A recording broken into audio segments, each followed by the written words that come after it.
Welcome to the Coast to Coast podcast, brought to you by Play Picks and the Lines, coming to you from the West Coast. Josh Lander, joined by my guy Nate Weitzer on the East Coast. We are looking at our favorite video of each and every weekday, this player props video we've got for you today. Make sure you do like and subscribe to that page. You can check out the other videos we have up for you today on this 9-game NBA slate and Nate's great article up on playpicks.com with some best bets and player props in there for you. And also head to thelines.com. Make sure you check out that NBA players odds checker. Make sure you're getting the best bets available for all those NBA player props tonight. And also head to play.thelines.com if you'd like the opportunity to win a $25 Amazon gift card there.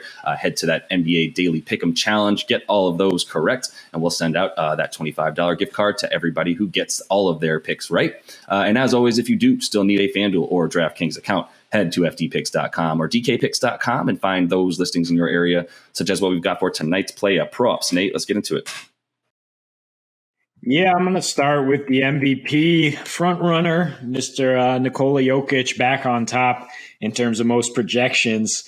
Since Harden had a big game the other night, Embiid and Harden got to take a little bit of votes away from each other at this stage. And in any case, yeah, we're looking at a great matchup for Joker against the Hornets, who give up the second most points per game and rebounds per game to centers, giving up a ton of rebounds in general recently as they've kind of struggled offensively at home and they're throwing up a ton of threes. So the Joker with a double-double in 20 straight road games. So you could just look at the even money double-double and a win at FanDuel off the bat.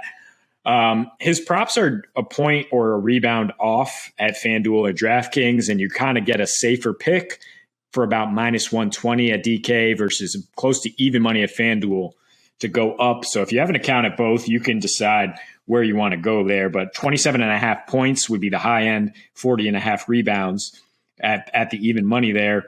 I still think he gets over that. In his last 4 road games, he's averaging 44 points and rebounds with a 35% usage rate, only going below 28 points once, and that was in a head-to-head matchup with Embiid. And the last time he faced Charlotte, he went for 29 and 21 boards on a 47.7% usage rate. We talked about Mason Plumlee being out there trying to guard him, a former teammate. Joker has shredded him in 2 consecutive matchups, since they parted ways. One was when he was with the Pistons, and he had success against Charlotte last year in Charlotte when it was Cody Zeller and Bismack Biyombo out there trying to stop him. He had 30 points on a 33% usage rate in a game where Michael Porter Jr. had 30 as well. And as we know, there's not been much help for Joker on offense this year, so he's taking it upon himself to score, and there's not much else to say other than he will have to score tonight in a game that is going for a 234 total, according to odds makers.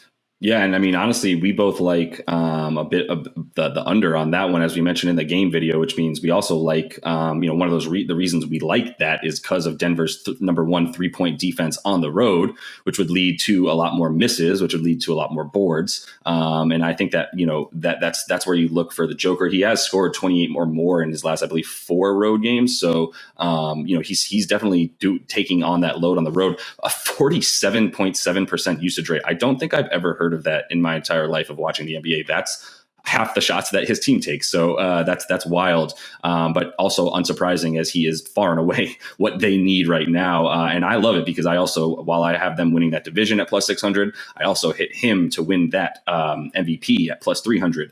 So would really like for that to hit as well, as I think that we are on track for. So that looks good there. And then moving on to a guy on the Cavs here, we got Darius Garland.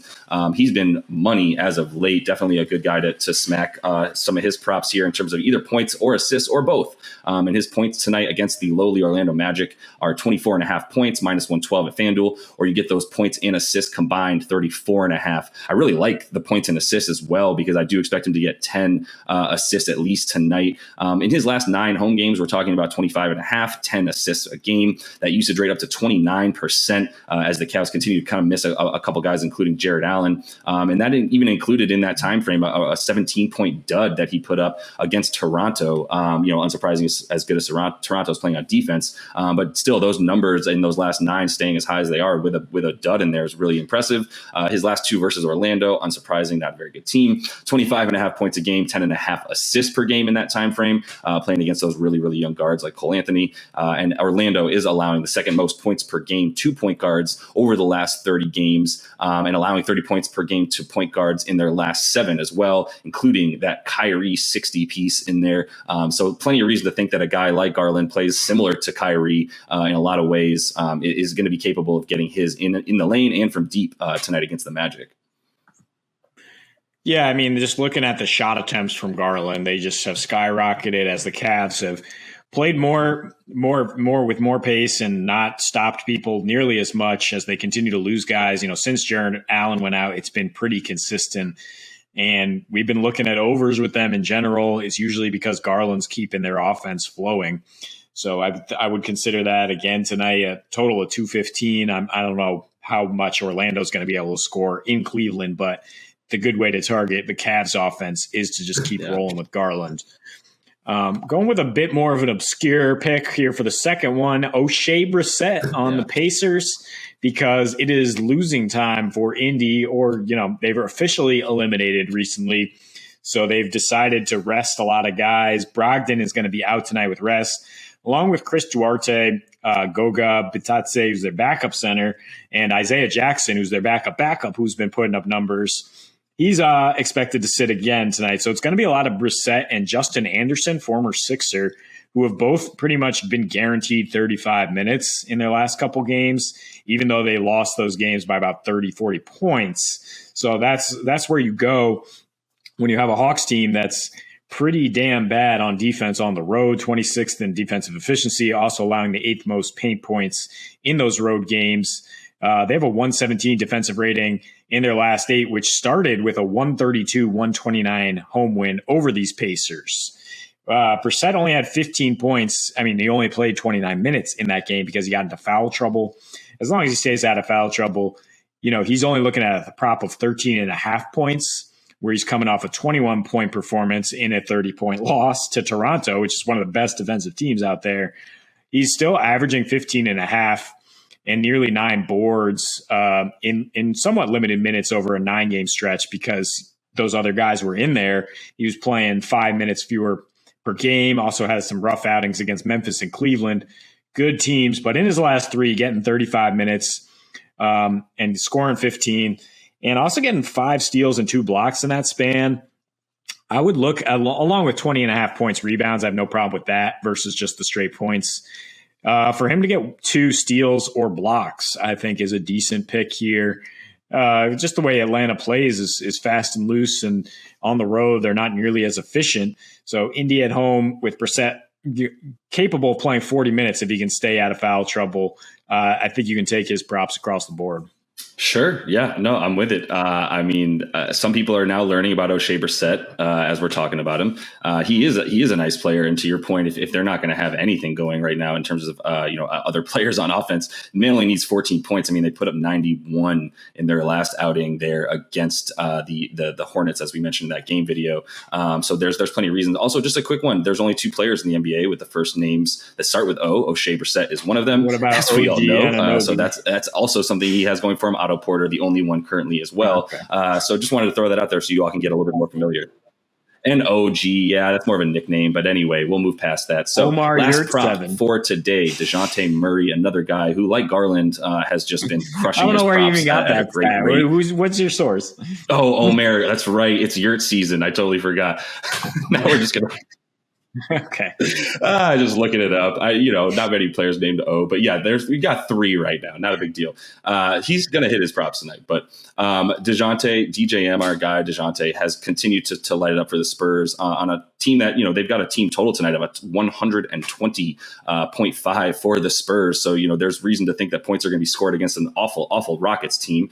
So we keep, going back to the well whenever there's somebody playing against the Rockets, and definitely a point guard as well. In his 13 games since the All-Star break, Murray is averaging 24.5 points a game on a 30% usage rate. But we're also looking at his assists tonight. I really like either his assists alone at 9.5, minus 115. I'd also consider his points and assists assists combined at 32.5 there on DraftKings, if you like that, at about minus 115 as well.